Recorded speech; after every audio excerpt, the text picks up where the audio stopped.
Hello दोस्तों, welcome back to optometry fans YouTube channel. और आज के इस वीडियो में हम आइरिस प्रोलैप्स और सर्जिकल इमरजेंसी, आइरिस प्रोलैप्स क्या होता है और उसमें क्या इमरजेंसी होती है, आज के इस वीडियो में हम डिटेल से डिस्कस करेंगे। दोस्तों, अगर आपने अभी तक ऑप्टोमेट्री फैंस यूट्यूब चैनल को लाइक शेयर सब्सक्राइब नहीं किया है तो तुरंत लाइक शेयर सब्सक्राइब करवा दीजिए। तो चलिए, आइरिस प्रोलैप्स क्या होता है इसके बारे में आज के इस वीडियो में डिस्कस करेंगे। कि आप डायग्राम में देख सकते हो दोस्तों, व्हाट इज आइरिस प्रोलैप्स और कंडीशन। एक कंडीशन होता है where the portion of iris the colour part of iris क्या होता है, colour part of the eye होता है। The portion of iris protrudes through the wound in the eye. जब भी आइरिस का कुछ भाग, कुछ पोर्शन वुंड से बाहर निकलता है तो उसे हम आइरिस प्रोलैप्स कहते हैं। ठीक है।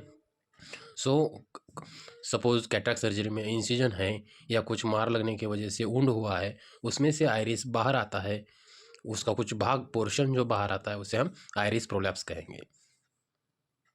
इस डायग्राम में आप देख सकते हो दोस्तों, आइरिस का जो पोर्शन है वो बाहर आया है, इसी कंडीशन को हम आइरिस प्रोलैप्स कहते हैं। कॉजेज ऑफ आइरिस प्रोलैप्स से कौन कौन से कॉजेज होते हैं? आई ट्रोमा और सर्जिकल कॉम्प्लिकेशन। एक तो आँख को मार लगने की वजह से होते हैं या फिर सर्जिकल कॉम्प्लिकेशन की वजह से भी आइरिस प्रोलैप्स होते हैं। आई ट्रोमा की वजह से अगर पेनिट्रेटिंग इंजरी है, जैसे कि एक्सीडेंटल है या फॉरेन बॉडी की वजह से पेनिट्रेटिंग इंजरी होती है, इसी केस में आइरिस प्रोलैप्स हो सकता है। देन ब्लंट ट्रॉमा, जैसे कि स्पोर्ट्स इंजरी इसमें होती है, इसमें भी आइरिस प्रोलैप्स होने की संभावना होती है। देन सर्जिकल कॉम्प्लिकेशन कौन सी सर्जरी में हो सकता है? कैटरेक्ट सर्जरी में हो सकता है, ग्लोकोमा सर्जरी या अदर आई सर्जरी में किसी में भी हो सकता है। जहाँ पे इंसिजन लेना होता है, ऐसी सर्जरी में ये कॉम्प्लिकेशन हो सकता है।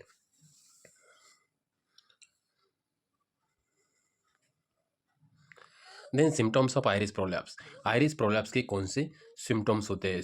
आइरिस प्रोलैप्स की वजह से आँख में पेन होता है, रेडनेस होता है, विजन कम होती है, सेंसिटिविटी टू लाइट होता है जिसे हम फोटोफोबिया कहेंगे, डिस्चार्ज ऑफ द आइज और सीइंग फ्लटर्स और flashes in the I. Flashes दिखाई देते हैं और आँख के सामने फ्लटर्स भी दिखाई दे सकते हैं। ये सिम्टम्स ऑफ आइरिस प्रोलैप्स है दोस्तों। देन आइरिस प्रोलैप्स का डायग्नोसिस कैसे किया जाता है?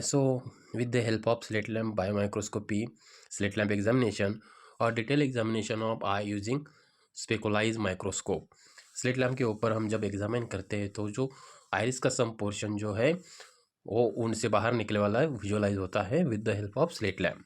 देन विजुअल एक्यूटी टेस्ट से भी हम एसेस कर सकते हैं। अगर विजन पेशेंट की कम होती है तो ऐसे पेशेंट में हम एडवाइज स्लिट लैम्प एग्जामिनेशन करना चाहिए।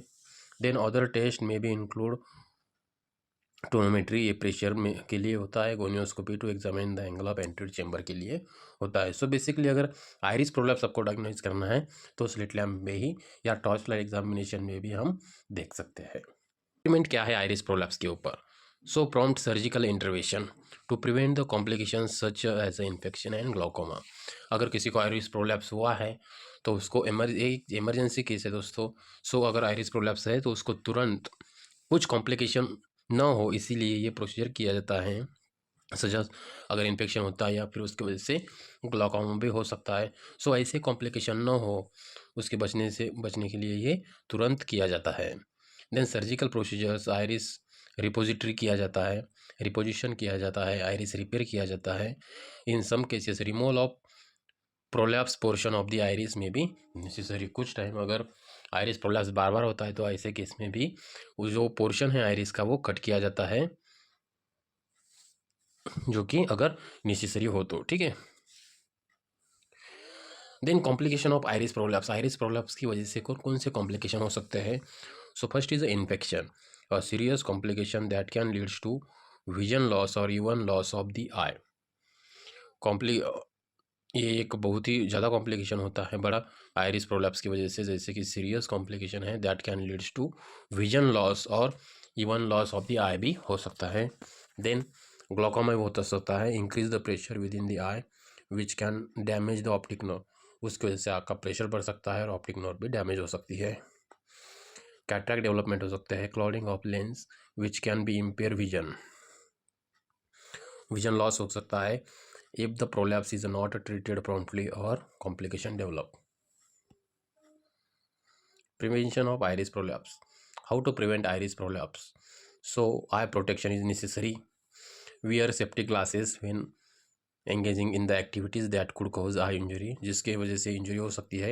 ऐसे काम करते समय आई प्रोटेक्शन लगाना जरूरी होता है, गॉगल्स लगाना जरूरी होता है। Prompt treatment of eye injury. Seek immediate medical attention for any eye injury. A regular eye exam to detect the and treat eye condition. Iris prolapse is a serious eye condition that require prompt medical attention. ये एक emergency condition होती है दोस्तों। Then early diagnosis and treatment can help prevent the complication and preserve vision. अगर iris prolapse का early diagnosis होता है तो उसकी वजह से जो भी कॉम्प्लिकेशन होते हैं उससे हम बच सकते हैं और विजन को भी प्रिजर्व कर सकते हैं। Then if you experience any symptoms of iris prolapse, see an eye doctor immediately. अगर आइरिस प्रोलैप्स जैसे कोई भी अगर आपको सिम्टम्स है सो इमीडिएटली ऑप्थेल्मोलॉजिस्ट और आई केयर प्रोफेशन को दिखाना चाहिए। Thank you.